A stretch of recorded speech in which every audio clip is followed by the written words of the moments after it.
ओम अरहं सुगुरु शरणं विघ्न हरणं मिटे मरणं सहज हो मन जगे चेतन करे दर्शन स्वयं के हम बने अरहं बने अरहं बने अरहं बने अरहं।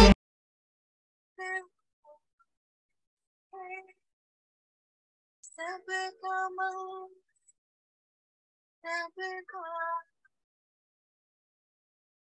सबका होए रे, जिस गुरुदेव ने धर्म दिया है उनका मंगल होए रे, जिस जननी ने जन्म दिया है उसका मंगल होए रे,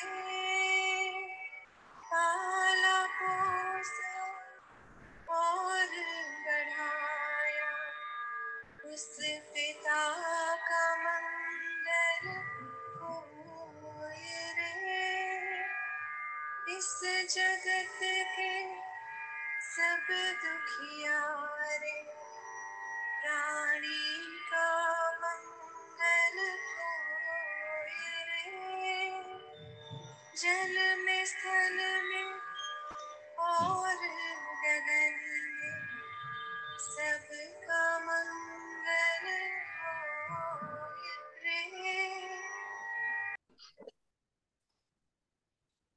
परम पावन परम आराध्य प्रातः स्मरणीय आचार्य श्री महासमण जी के चरणों में सत सत नमन करते हुए हम आज प्रातः का विशेष वेबिनार प्रारंभ कर रहे हैं। त्रिपदी वंदना। वंदे अरहं वंदे गुरुवरं वंदे सत्यम। सभी को जय जिनेन्द्र, सुप्रभात, गुड मॉर्निंग। आज का हमारा विषय है प्रेगनेंसी केयर।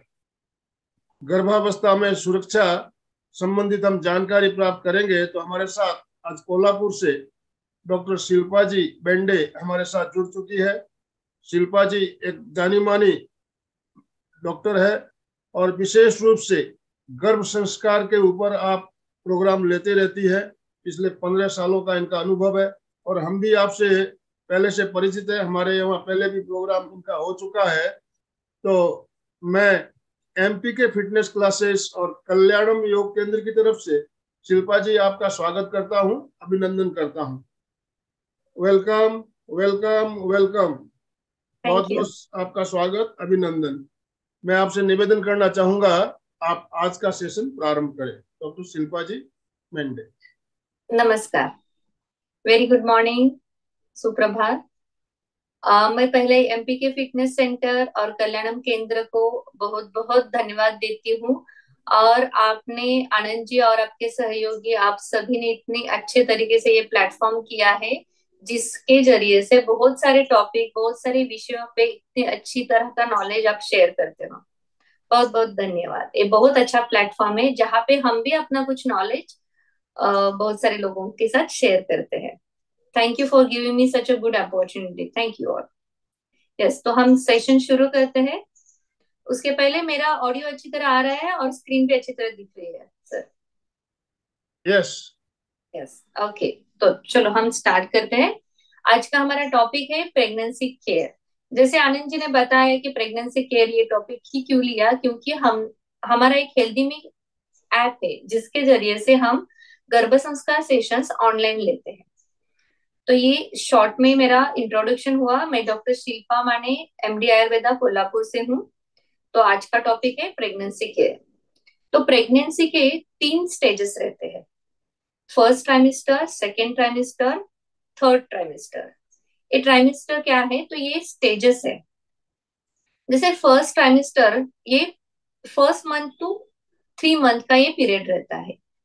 सेकेंड ट्राइमेस्टर रहता है 4 महीने से 7वें महीने तक का ये काल रहता है। और थर्ड ट्राइमेस्टर रहता है 7वें महीने से डिलीवरी तक का ये काल रहता है।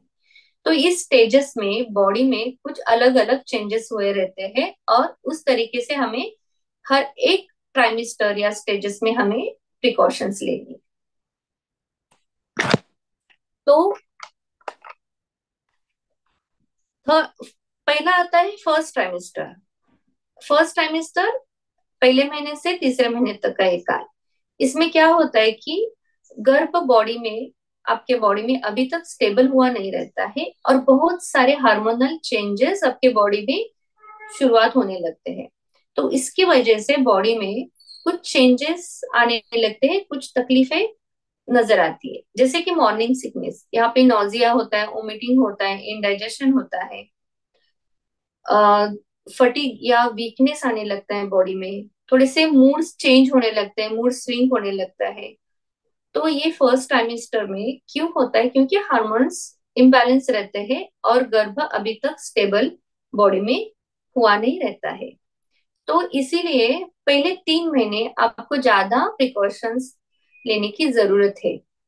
सेकेंड ट्राइमेस्टर में थोड़ा गर्भ स्टेबल हुआ रहता है बॉडी में, और हार्मोनल जो कुछ भी चेंजेस है वो भी स्टेबल रहते हैं। यहाँ पे ये सेफ पीरियड हम बोलते हैं सेकेंड ट्राइमेस्टर को। फिर भी बॉडी में गर्भ बढ़ने लगता है, पेट का आकार थोड़ा बढ़ने लगता है, तो थोड़ी चेंजेस यहाँ पे भी आने लगते हैं। पाँव में सूजन आने लगते हैं, पाँव में क्रैम्प्स आने लगते हैं, पाँव दुखने लगते हैं, कॉन्स्टिपेशन रहता है, थोड़ा सा पाइल्स की प्रॉब्लम इस टाइम पे हो सकती है। और ये कुछ भी जो चेंजेस हैं, थोड़े फार चेंजेस जो रहते हैं, बहुत ही नॉर्मल रहते हैं। तो इसके हिसाब से हमें आपका जो कुछ भी दिनचर्या है, आपकी लाइफस्टाइल है, वो मैनेज करनी है, मेंटेन करनी है। सेकेंड ट्राइमेस्टर में कुछ महिलाओं को डायबिटीज और हाइपरटेंशन हो सकती है। तो उसके लिए क्या करना है, क्या लाइफस्टाइल करना है, हम आगे देखेंगे। और सेकेंड ट्राइमेस्टर और थर्ड ट्राइमेस्टर, ये जैसे सेकेंड ट्राइमेस्टर खत्म हुआ, थर्ड ट्राइमेस्टर 7वें महीने से लेकर 7वें महीने से लेकर डिलीवरी तक का एक फेज रहता है, स्टेज रहती है। पेट का आकार थोड़ा ज्यादा बढ़ता है, बेबी का ग्रोथ अच्छे तरीके से पूरी तरीके से हुआ रहता है। तो कॉन्स्टिपेशन ज्यादा होता है, जो कुछ भी पाइल्स की प्रॉब्लम है वो भी ज्यादा हो सकती है। यहाँ पे आपके बॉडी में या पेट में ना हलचल होने लगती है, जिसको हम हिक्स कॉन्ट्रैक्शंस बोलते हैं, क्योंकि बेबी हाथ पांव मारने लगता है। तो आपको वो समझ में आता है। ये सब चीजें ये तीनों ट्राइमेस्टर में अलग अलग होती है। तो इसके अनुसार हमें हमारा डाइट रखना है। फर्स्ट ट्राइमेस्टर में जैसे बोला कि डाइजेशन रहता है, इंडाइजेशन रहता है, मॉर्निंग सिकनेस रहती है, वीकनेस रहता है। तो ज्यादातर यहाँ पे हमें फ्रेश फ्रूट्स खाने हैं, जूसी फ्रूट्स खाने हैं।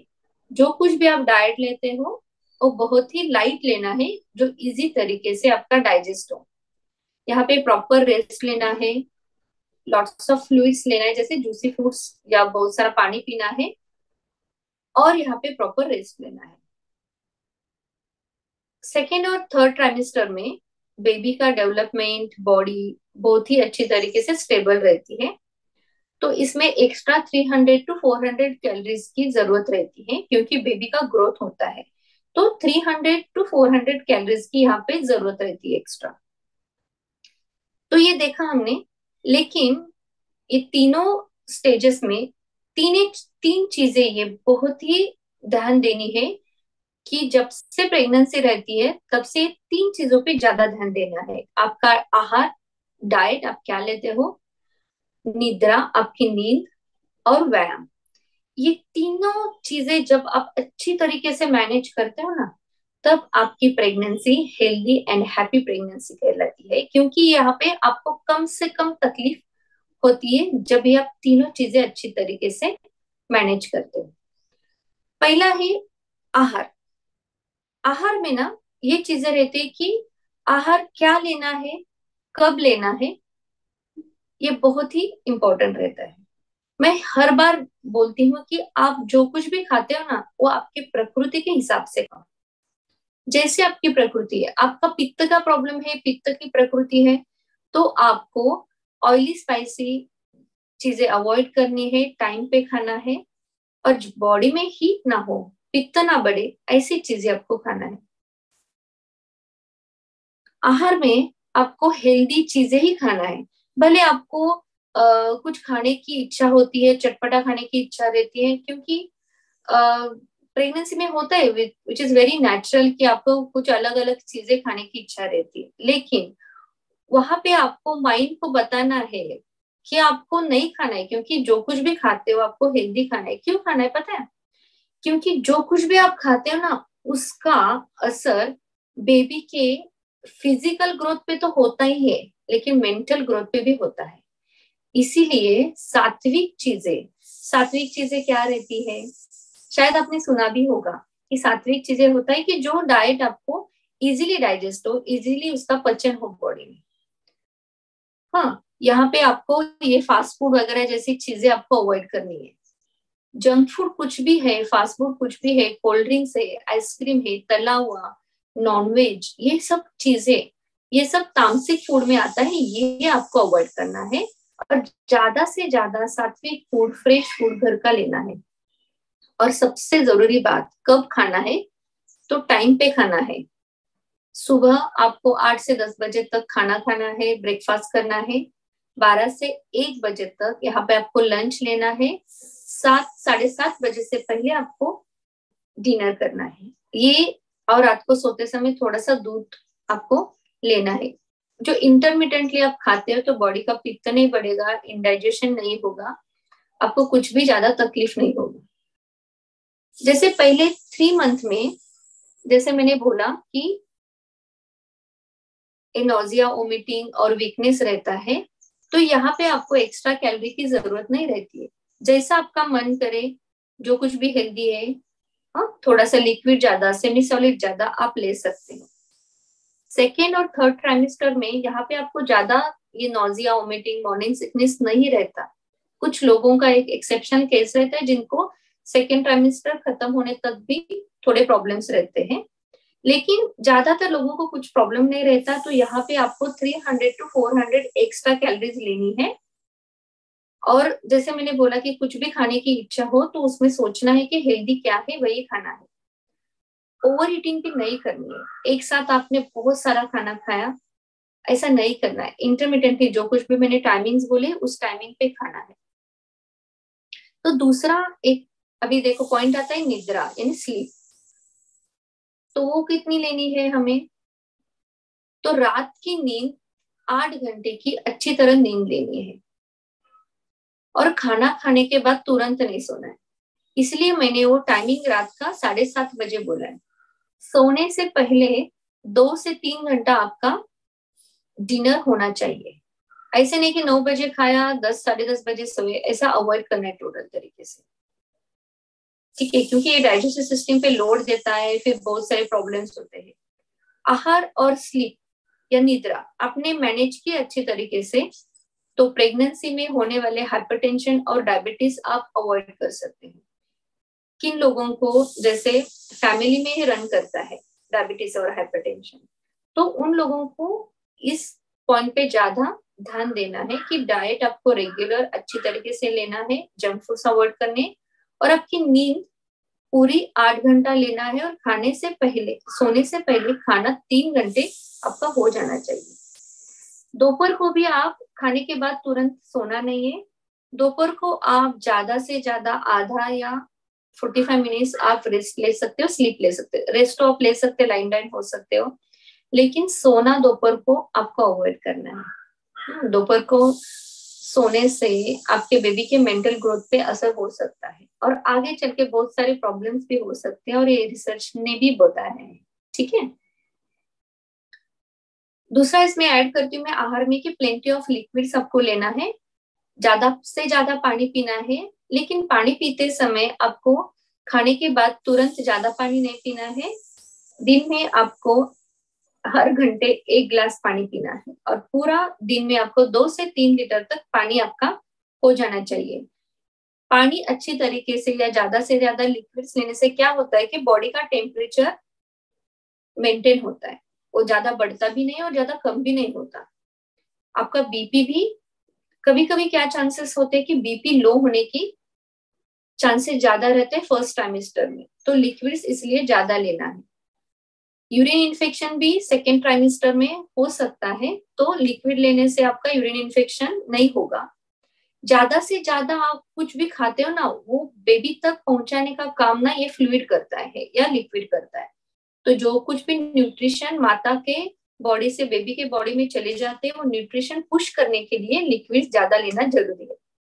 और ये आपके हार्मोन्स रेगुलेट करता है, तो आपका मॉर्निंग सिकनेस वगैरह आप कंट्रोल में रख सकते हैं ज्यादा से ज्यादा लिक्विड्स लेने से। अभी तीसरा पॉइंट आता है एक्सरसाइज, व्यायाम। तो कौन कौन से व्यायाम करने हैं? देखो, वॉकिंग बहुत जरूरी है, 2 से 3 किलोमीटर तक वॉकिंग करना है। कुछ लोग स्विमिंग कर सकते हैं, बहुत सभी लोग स्विमिंग कर सकते हैं, लेकिन ये ट्रेंड यहाँ पे इंडिया में नहीं है। बाहर के लोग या जो कुछ अब्रॉड जो लोग रहते हैं, बाहर देशों में जो लोग रहते हैं, वहां पे स्विमिंग एडवाइस करते हैं वो लोग, वो आप कर सकते हैं। 9 मंथ्स तक आप स्विमिंग कर सकते हैं। योगा 20 मिनट तक डेली योगा करना है, प्राणायाम 10 मिनट करना है, मेडिटेशन 20 मिनट करना है। ये मैंने कम से कम बोला है, मिनिमम इतना तो करना ही है। इससे ज्यादा जितनी बॉडी का कैपेसिटी है उतना कर सकते हैं, लेकिन कुछ भी चीज आपके बॉडी के स्ट्रेंथ के अबो नहीं करना है। जितना आपका बॉडी की कैपेसिटी है उतना ही करना है, ठीक है। तो देखो यहाँ पे बोला कि फर्स्ट 3 मंथ्स आपको ये नहीं किया तो भी चलता है, यहाँ पे आप मेडिटेशन ज्यादा कर सकते हैं, क्योंकि मैंने बोला है कि यहाँ पे गर्भ स्टेबल नहीं रहता। सेकेंड ट्राइमेस्टर में ये इतनी चीजें होनी ही चाहिए। 3 महीने से आगे सेकेंड और थर्ड ट्राइमेस्टर में वॉकिंग ऑफकर 2 से 3 किलोमीटर करना है, योगा 20 मिनट तक कम से कम करना है, प्राणायाम करना है, मेडिटेशन करना है। अवॉइड क्या करना है? जंक फूड्स अवॉइड करना है। हेवी एक्सरसाइज आपको कुछ भी नहीं करनी है। जो कुछ भी हेवी एक्सरसाइज है जैसे कि रनिंग, जॉगिंग, ये चीजें अवॉइड करनी है। स्ट्रेस नहीं लेना है। जो कुछ भी वर्किंग मॉम्स है, मैं इनको बोलूंगी कि ज्यादा से ज्यादा आप काम थोड़ा सा आवर्स कम कीजिएगा, क्योंकि जितना आप स्ट्रेस लोगे ना उतना बेबी के माइंड के ऊपर भी उसका असर होता है। फिजिकल ग्रोथ तो ठीक है, आप डाइट और इससे आप उसको मैनेज कर सकते हैं। मेंटल ग्रोथ के लिए आपको स्ट्रेस नहीं लेना है। दूसरी चीज है सेल्फ मेडिकेशंस। कुछ भी आप खुद के, जैसे यूट्यूब में बहुत सारे वीडियोस आते हैं, यूट्यूब में बहुत अच्छा नॉलेज में शेयर होता है, लेकिन उससे क्या होता है कि आप डायरेक्टली सेल्फ मेडिकेशंस कुछ भी हो, आयुर्वेदिक हो, एलोपैथिक हो, वो सेल्फ मेडिकेशंस आपको नहीं लेना है। You should consult with your doctor. Travelling first 3 months और लास्ट 3 मंथ आपको ट्रैवलिंग नहीं करना है।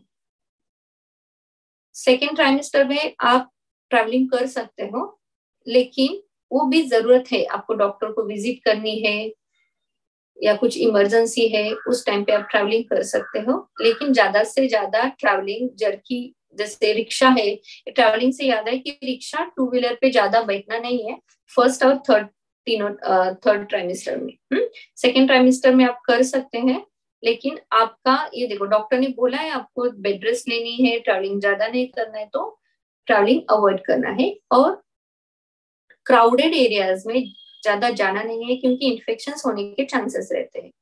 जैसे मैंने बोला कि सेल्फ मेडिकेशंस अवॉइड करने हैं, लेकिन प्रेगनेंसी में भी कुछ मेडिकेशंस ऐसे रहते हैं जिससे बॉडी के जेनेटिक इसमें डेवलपमेंट में प्रॉब्लम आ सकते हैं। तो इसलिए क्राउडेड एरिया में जाना ये अवॉइड करना है, क्योंकि वायरस इन्फेक्शन हुआ तो समटाइम्स डॉक्टर के भी पास ऑप्शन नहीं रहता कि आपको मेडिसिन तो देनी पड़ती है, ठीक है। तो इसलिए क्राउडेड एरिया में जाना, बाहर का वायरल इन्फेक्शन ना हो, इसके लिए हाइजीन मेंटेन करना बहुत जरूरी है। ये हमने बताया कि क्या खाना है क्या नहीं खाना है, ये तो ठीक है, लेकिन शतावरी कल्प के बारे में मैं कुछ बोलना चाहती हूँ। शतावरी कल्प बहुत सारे लेडीज ऐसे करते हैं कि डिलीवरी के बाद लेना शुरू करते हैं।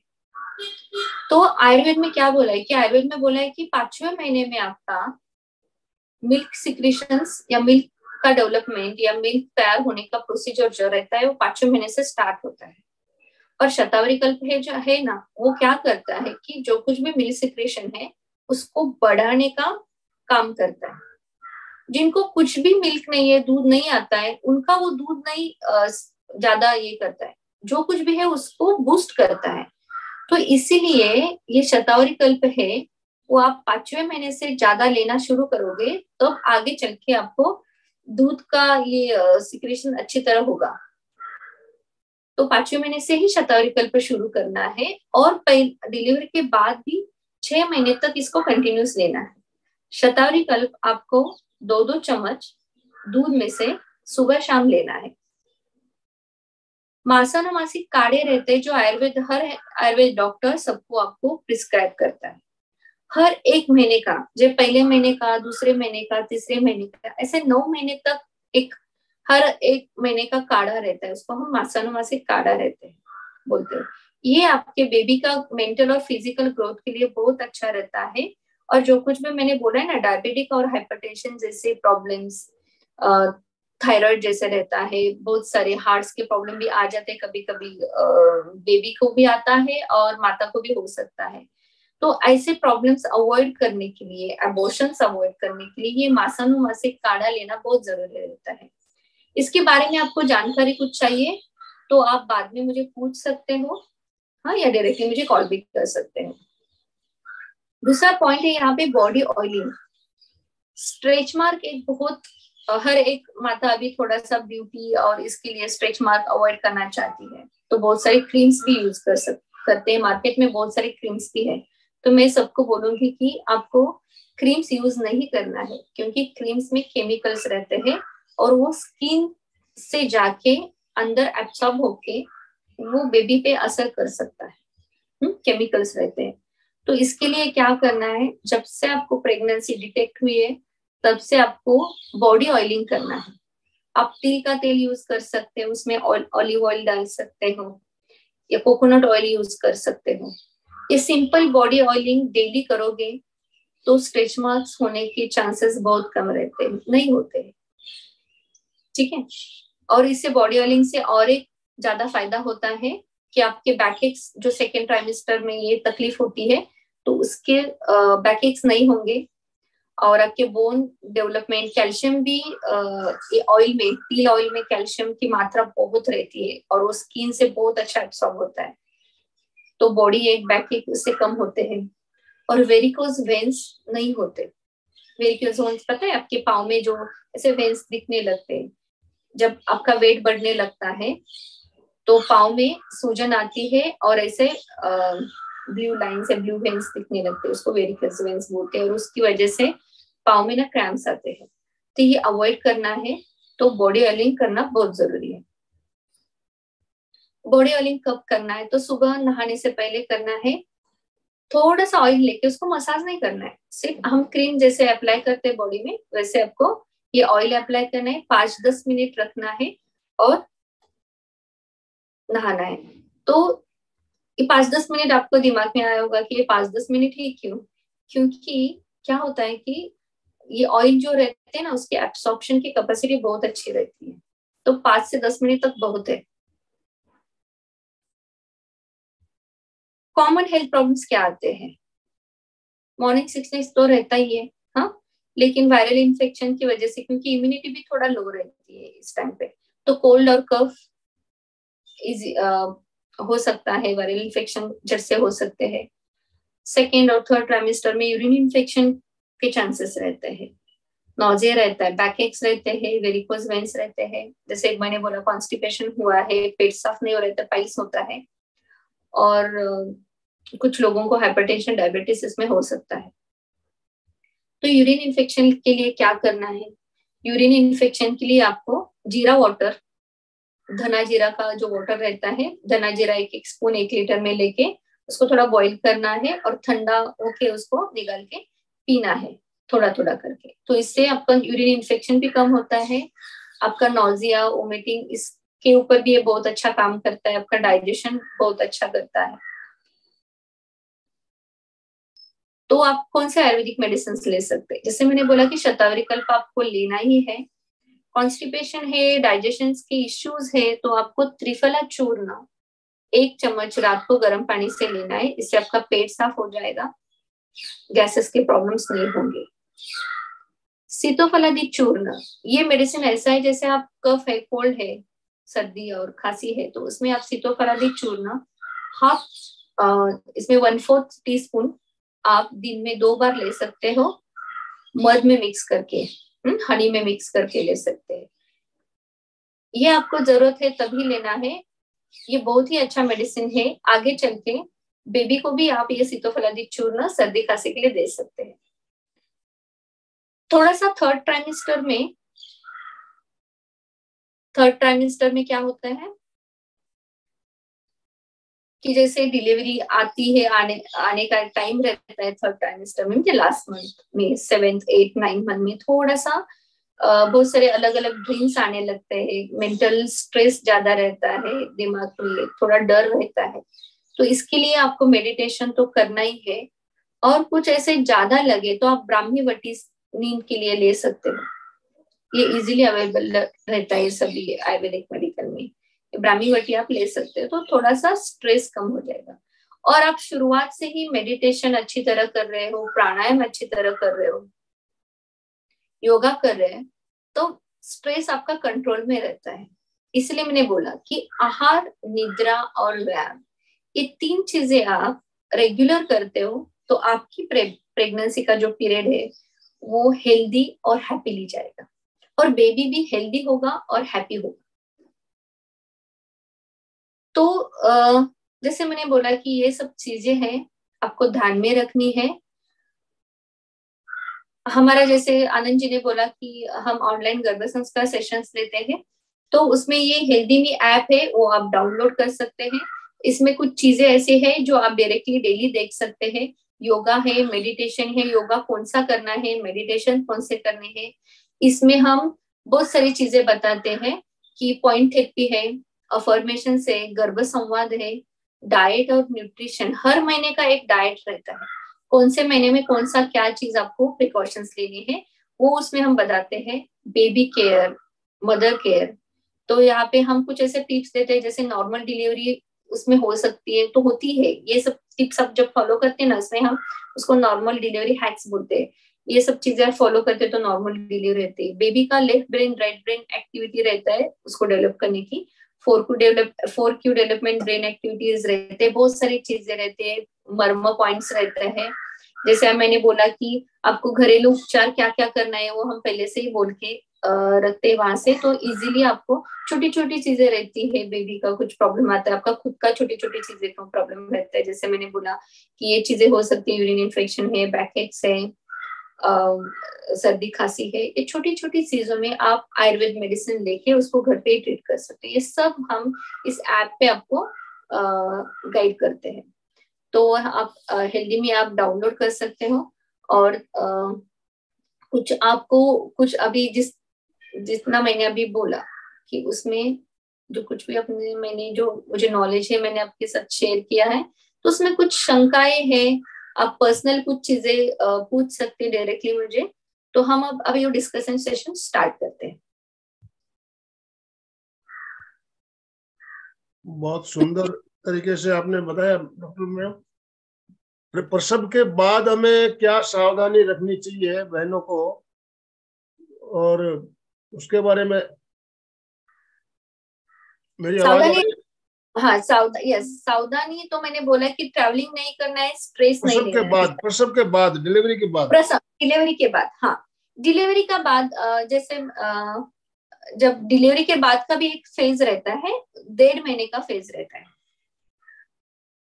1.5 महीने तक ये आपका जो गर्भाशय है वो अभी तक स्टेबल हुआ नहीं रहता है, तो उसमें क्या करना है, जैसे डाइट मैंने बोला कि डाइट आपको ऐसा लेना है कि जैसे बॉडी में ज्यादा हीट ना हो।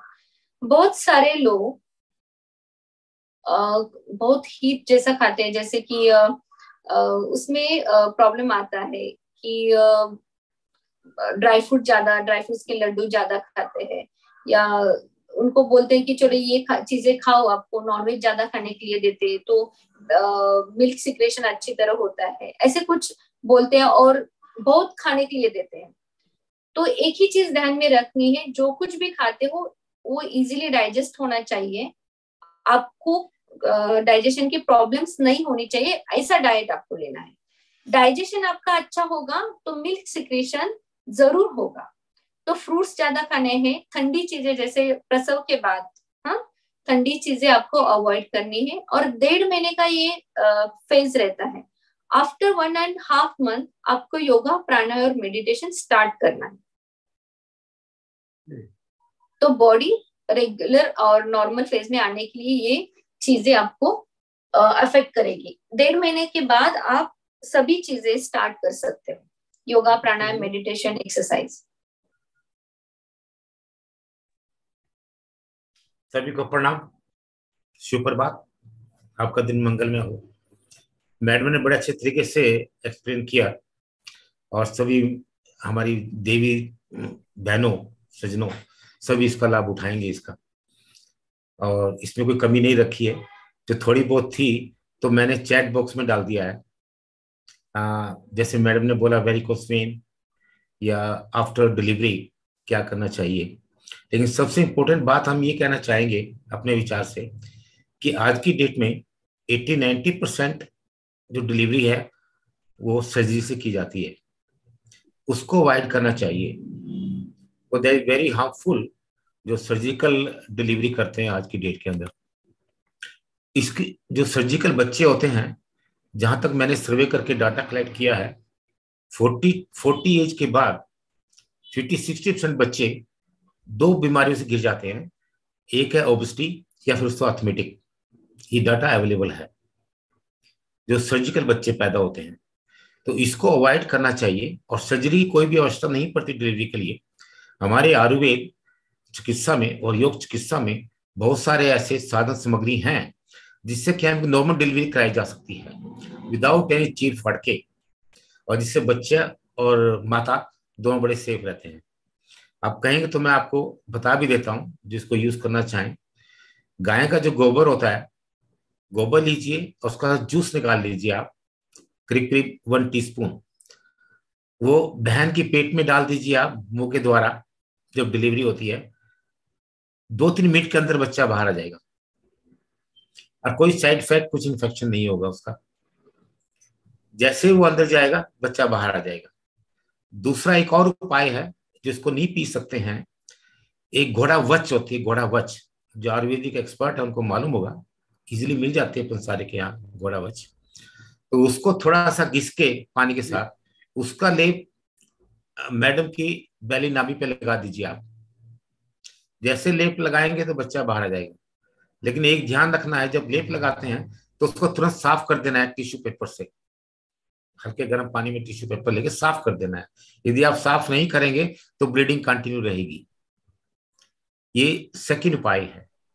थर्ड एक और उपाय है, जैसे हम डिलीवरी करते हैं लेडीज की, मोस्टली जो डॉक्टरों का 90-95% जो प्रोसीजर होता है वो लेडीज को स्ट्रेट एंगल में 45 डिग्री एंगल में ऐसे लेग्स करके उसको लटका देते हैं। बेड पे लेटा हुआ है और लेग्स ऐसे कर देते हैं उसको, तो वो बड़ी गलत है। यदि आप उसको लेफ्ट की तरफ थोड़ा सा टिल्ट कर दें, लेग को ऐसे कर दें जैसे उन्हें बांधी होती है, टाई की होती है लेग, तो बच्चा तुरंत बाहर आ जाता है। फिर जब हम लेफ्ट में करते हैं तो हमारी सूर्य नाड़ी वो एक्टिव हो जाती है और प्रेशर बना के बच्चे को बाहर कर देती है। ये 2-3 बड़े आसान है जो मैंने ट्राई किया हुआ है। मेरी फैमिली में कोई भी बच्चा नहीं है जो सर्जरी से पैदा हुआ हो। बहुत बहुत तो मेरी धन्यवाद। सभी से कामनाएं हैं। तो ये छोटी छोटी चीजें अपना के हम पैसा भी बचा सकते हैं और हेल्थ को भी बचाया जा सकता है। धन्यवाद। बहुत सुंदर। हाँ, यस, जय जिनेन्द्र सर। जय जिनेन्द्र। बहुत सुंदर बताया शिल्पा जी ने, और अभी डॉक्टर जी ने भी बहुत सुंदर छोटे छोटे टिप्स घरेलू बताए। मेरी बहू है, 8 महीना चालू है, उसको थोड़ी सी मैडम से पूछना था कि अभी क्या जानकारी दे। अभी अभी क्या प्रिकॉशन हो ले, थोड़ा सा मैं पूछना चाहती हूँ मुझसे। तो अभी आपका 8वां महीना शुरू है, तो 8वें महीने में क्या रहता है ना, थोड़ा सा ये अनस्टेबल रहता है आपकी बॉडी भी और बेबी का ये भी सत्व भी उसको बोलते हैं। तो 8वें महीने में आपको ज्यादा स्ट्रेस नहीं लेना है, ट्रैवलिंग नहीं करना है। और 9वां महीना जब से आपका शुरू हो जाएगा ना, उस टाइम पे आपको थोड़ा सा आपका जो डिलीवरी का डेट है उसके पहले 1 हफ्ता, डिलीवरी की डेट से पहले 1 हफ्ता आपको एरंटेल लेना है 5-5 ml। ये भी एक नॉर्मल डिलीवरी का हैक्स है। नॉर्मल डिलीवरी से हो सकती है, और आपको गैसेस और इसके कुछ भी प्रॉब्लम्स है ना, वो नहीं हो सकते। तो लेकिन ये कब लेना है आपका, 9वें महीने में आपके डिलीवरी डेट के पहले 1 हफ्ता, ठीक है। और अभी जैसे बोले कि 3rd ट्राइमेस्टर में या लास्ट मंथ में, ये यहाँ पे थोड़ा सा आपको ज्यादा प्रिकॉशन लेने की जरूरत है। तो बेड रेस्ट लो, ज्यादा स्ट्रेस मत लो, ज्यादा उसके पेट के ऊपर प्रेशर है ऐसा कुछ मत करो। और पेट साफ होना चाहिए, इसमें आपको ज्यादा ध्यान देना है। तो आप त्रिफला चूर्ण भी ले सकते हैं। और कुछ स्पेसिफिक प्रॉब्लम्स है आपको तो उसके हिसाब से आप कर सकते हो, अदरवाइज ठीक है, just take a rest, proper travelling avoid करो, क्योंकि ये महीना आपको ज्यादा अच्छी तरीके से स्टेबल रहना है। प्रॉब्लम नींद की है, नींद आती नहीं है ऐसे। हाँ, नींद आती है तो मैंने बोला है ना कि ब्राह्मी बट्टी लो, और मैक्सिमम आप ना मेडिटेशन करो। ओके। हाँ, तो योगा भी कैसे पहले से कर रहे हो तो योगा भी स्टार्ट कर सकते हो। पहले योगा नहीं किया है तो अभी स्टार्ट नहीं करना है। अच्छा। हाँ, तो ओनली आप क्या कर सकते हो, प्राणायाम कर सकते हो, मेडिटेशन कर सकते हो। नींद के लिए मैं मैडम की हेल्प कर देता हूँ। हाँ। सोने से पहले जो घिया होती है, जिसका हम सब्जी खाते हैं, अच्छी क्वालिटी नहीं चाहिए, उसका जूस निकाल के और उसके दोनों पैर के जो सोल हैं उस पर मालिश करिए। यदि मिल जाता है, आराम से मिल जाता है। यदि वो अवेलेबल नहीं होता है तो गाय का घी भी यूज किया जा सकता है, या कोकोनट ऑयल भी यूज किया जा सकता है। उनको 2-5 मिनट दोनों पैर के सोल पे मालिश करिए तो बड़ी अच्छी नींद आएगी उनको। और पिलो ना लें तो थोड़ा सा सर को नीचे की तरफ रखें, लेग्स को ऊपर की उठा के रखें, तो नींद बड़ी अच्छी आ जाएगी। कोई मेडिकेशन की जरूरत नहीं पड़ेगी। ओके, बहुत धन्यवाद। अगर बेबी ब्रिज पोजीशन में है तो वो 9th मंथ में आने के चांसेस, मतलब कैसे हम कुछ नहीं कर, मतलब कुछ मेडिटेशन या कुछ एक्सरसाइज वगैरह ना करके वो मतलब डाइट से आ सकता है क्या, और ना हेड डाउन हो सकता है? वो अभी ब्रिज पोजीशन है तो बाद में पता चलता 9th मंथ में, क्योंकि उसका पोजीशन चेंज होता है। ओके। पोजीशन चेंज होता है उसका, तो कुछ ऐसा नहीं। जैसे बोले ना, बॉडी ऑयलिंग है ना, ये आपको हेल्प करेगा। अच्छा, हाँ, ठीक। और इसमें भी है जैसे कि ये वात का एक प्रॉब्लम रहता है, तो आपको प्राणायाम अच्छी तरह करना है, तो ये वात आपका कंट्रोल हो जाता है। तो अच्छी तरह पोजीशन में आने के लिए हेल्प करेगा ये प्राणायाम आपको। हाँ, तो प्राणायाम जैसे नाड़ी शोधन प्राणायाम है, जिसको हम अनुलोम विलोम बोलते हैं। ये ज्यादा से यदि वात पित्त तीनों उनको परेशान कर रहे हैं, या प्रवृत्ति शरीर की ऐसी है, तो उसमें जो बेल पत्ता होता है, सभी लोग जानते हैं, मिल भी जाता है, इसका पाउडर लीजिए और हनी के साथ उसको चटाना शुरू कर दीजिए, तो उनकी वात पित्त कफ तीनों बैलेंस हो जाएंगे। अगर हनी नहीं लेते हो तो क्या लेना भैया? हाँ, ऐसे भी ले सकते हैं। उसका चूर्ण जो है थोड़े से गर्म पानी के साथ उसको ऐसे भी यूज किया जा सकता है। क्योंकि अपने धर्म में हनी नहीं बताइए ना, तो हनी नहीं लेते हैं। घी ले सकते हो आप, घी का प्रचुर मात्रा में, घी तो आप बता सकते हैं, घी के साथ भी ले सकते। हाँ यार, नहीं तो शक्कर का वो पाक करके बना के भी लेते हैं ना, वो भी चलता है। गुड़ के साथ भी लेते हैं। गुड़ के साथ भी, गुड़ के साथ बेल पत्ते का चूर्ण गुड़ के साथ भी लिया जा सकता है। बेल पत्ता सुखाना है क्या? बेल पत्ता सुखाना है क्या? ताजा मिले तो उसका जूस पिला दीजिए आप 3-4 ml, और यदि ड्राई पाउडर में मिले तो 1 टीस्पून उसकी चाय बना के पिला सकते। डॉक्टर मैडम, मैं एक चीज और पूछना चाहूंगा आपसे। ब्रेस्ट फीडिंग, हाँ, ब्रेस्ट फीडिंग के टाइम पे मतलब ये बच्चों को ऊपर का दूध कितने दिन बाद दे सकते हैं? 6 महीने के बाद। कुछ भी देना है ना ऊपर का तो 6 महीने के बाद, पानी भी आप 6 महीने के बाद ही स्टार्ट करना है, क्योंकि आयुर्वेद में बोला है कि पहले 6 महीने वो क्षीर बेबी रहता है, मीन्स उसको सिर्फ दूध ही माँ का पिलाना है। 6 महीने के बाद आपको पानी या ऊपर की चीजें आप शुरू कर सकते हो। बहुत सुंदर, बहुत सुंदर, बहुत बहुत धन्यवाद मैडम आपका। अगर डिलीवरी के एक मिनट सर, अगर डिलीवरी के बाद दूध की अगर कमी हो माता, इसलिए मैंने बोला ना 5वें महीने शतावरी से आप शतावरी कल्प अभी से स्टार्ट करो। हाँ वो तो चालू है, बाकी और बाद में और दूसरा कुछ है क्या? हाँ, तो देखो स्ट्रेस लेवल आपकी है, आप ज्यादा से ज्यादा स्ट्रेस ले रहे हो तो उसके बाद में मिल्क के ऊपर, दूध के ऊपर असर करता ही है। तो अभी से प्राणायाम मेडिटेशन अच्छी तरह शुरू करो, शतावरी कल्प रेगुलरली लो। हाँ, तो ज्येष्ठ मत भी अच्छी चीज है, बीच बीच में ज्येष्ठ मत भी लो तो हाँ, तो ये भी दूध बढ़ाने को बहुत हेल्प करता है। बहुत बहुत धन्यवाद शिल्पा जी आपका, आपने अपने अमूल्य समय इसमें से समय निकाल कर हमारी बहनों का इतना अच्छा मार्गदर्शन किया, इसलिए बहुत बहुत धन्यवाद। एमपी के फिटनेस क्लासेस और कल्याणम योग केंद्र की तरफ से मैं जो भी भाई बहन हमारे साथ जुड़े सभी का धन्यवाद करना चाहूंगा। इसी तरह हमारे साथ जुड़े रहिए और हर रविवार को हमारा इसी तरह के ज्ञानवर्धक कार्यक्रम होते रहते हैं, और बाकी दिन सोम से शनिवार योगा और मेडिटेशन की क्लासेस चलती है सुबह 6:30 बजे। तो अभी हम समापन की ओर चले। धन्यवाद। दोनों हाथ जोड़ते हुए, रीढ़ की हड्डी गर्दन सीधी रखते हुए, आंखों को कोमलता से बंद रखते हुए मेरे साथ साथ संकल्प सूत्र का उच्चारण मानसिक रूप से कर सकते हैं। मैं चैतन्यमय हूँ, मैं चैतन्यमय हूँ, मैं आनंदमय हूँ, मैं आनंदमय, मैं शक्तिमय हूँ, मैं शक्तिमय, मेरे भीतर मेरे भीतर अनंत चैतन्य का, चैतन्य अनंत का, आनंद का, अनंत अनंत शक्ति का शक्ति सागर लहरा रहा है। सागर लहरा रहा है। इसका साक्षात्कार करना ही सशस्त्र मेरे जीवन का मेरे जीवन परम लक्ष्य है। परम लक्ष्य है। मंगल भावना, हमारा आज का दिन मंगलमय हो, आनंदमय हो, शांतिमय हो। इन्हीं शुभ भावनाओं के साथ ओम शांति शांति शांति। कृतज्ञोस्मि, हम सब गुरुदेव के आभारी हैं। कृतज्ञोस्मि, हम सब गुरुदेव के आभारी। बहुत बहुत धन्यवाद सभी का। हम सब आपके आभारी है सर, बहुत ओम बड़ी बड़ी जानकारी मिलती है हमें रोज।